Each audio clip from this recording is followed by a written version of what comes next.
আসসালামু আলাইকুম। আমাদের কৃষি কালচার দেখতে স্বাগত জানাই। ঘড়ির কাঁটা এখন ৬টা ছুঁই ছুঁই।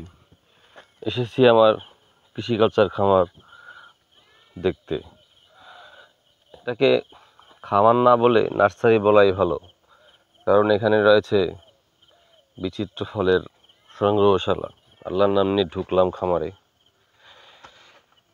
এসেছি প্রায় 15 দিনের মতো, তার 2 সপ্তাহ পরে। এখন চলছে ঈদের মৌসুম। ঈদের ছুটিতে বাড়ি এসেছি, এসে খামারের যত্নআত্তি করার চেষ্টা চালাচ্ছি। বন্ধুরা, প্রথমে একটি খবর দেই। গতকালকে এখানে জাল টেনে প্রচুর পরিমাণে সরপুঁটি মাছ ধরেছি। সব মিলিয়ে 13 পিস সরপুঁটি মাছ পেয়েছি, তার ওজন হবে 4 থেকে 5 কেজি। খামারে প্রচুর ঘাস হয়েছে, ঘাস গাছগুলোও বেড়েছে, কিন্তু কলা গাছগুলোর অবস্থা সংকীর্ণ। কলা গাছে বিভিন্ন ধরনের রোগ হয়েছে, তাই অনেক কলা গাছ কেটে ফেলেছি। যে দেখুন কলা গাছ, এই যে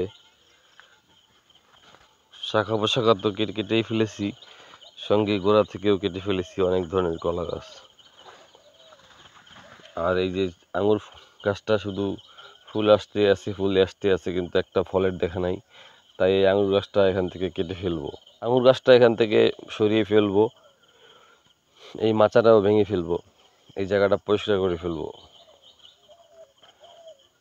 ঘূর্ণিঝড় রেমালের প্রভাবে এই আমার সবচেয়ে প্রিয় যে গাছ, কফি গাছটা হেলে পড়ছিল। সেই হেলে পড়া ঠেকাতে এখানে একটা বাঁশ দিয়েছিলাম, কিন্তু তাতেও শেষ রক্ষা হয়নি। এখনো হেলে আছে, এটাকে সোজা করতে হবে। এই যে দেখা যাচ্ছে কফি ফল উগিয়ে দিচ্ছে, এরকম কফি ফল আরো বেশ কিছু ডালে আছে।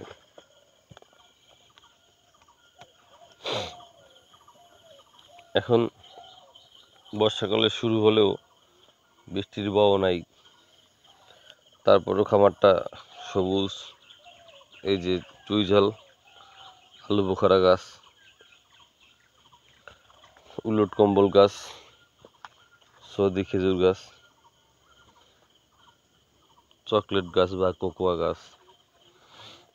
সবচেয়ে মজার ব্যাপার হচ্ছে, 2 সপ্তাহ আগে দেখেছিলাম ঘূর্ণিঝড় রেমালের কারণে এখানে একটা পাউলিনিয়া গাছের আগা বা মাথা ভেঙে গেছিল। ওই যে এখানে ভাবছিলাম এটা কেটে ফেলে দিব, কিন্তু এখন এসে দেখি এটা নিজেই আবার সে সুস্থ সবল হয়েছে প্রাকৃতিক নিয়মেই। এরপর আরেকটা ভালো জিনিস দেখাই, আমার এখানে প্রচুর আখের ফলন হচ্ছে। এটা রং বিলাস, এটা চিনি চাপা, এই চিনি চাপা দিয়ে সাধারণত রস বানায়। এটা তেমন একটা মুখে খাওয়ার আখ না। আর রং বিলাসের একটা আখ কেটে খেয়ে দেখেছি, প্রচুর রস আর খুবই নরম। দেখাচ্ছি আপনাদেরকে। এই যে এখান থেকে একটা আখ কেটে নিয়েছিলাম, এখন হেলে আছে, এটা বেঁধে দিতে হবে এই খুঁটির সাথে। তো এখানে সারও দিব, পানিও দিব। আর সেই গোড়াটা তুলে এখানে লাগিয়েছি, দেখি এখান থেকে আখ হয় কিনা। এই যে এখান থেকে একটা কুশি বেরোচ্ছে, ওখান থেকে আরো 2-1টা আখ কেটে এনে গোড়া লাগাবো এই ফাঁকা জায়গাটাতে। এছাড়া এই ফাঁকা জায়গা আর ফাঁকা রাখবো না, এখানে সারি সারি করে খেজুরের চারা লাগাবো। কোনো একটা অংশ আর ফাঁকা রাখবো না, ফাঁকা রাখলেই লস, এটা আমি বুঝে ফেলেছি। তাই আর ফাঁকা রাখবো না, এই জঙ্গলটা পরিষ্কার করে ফেলবো।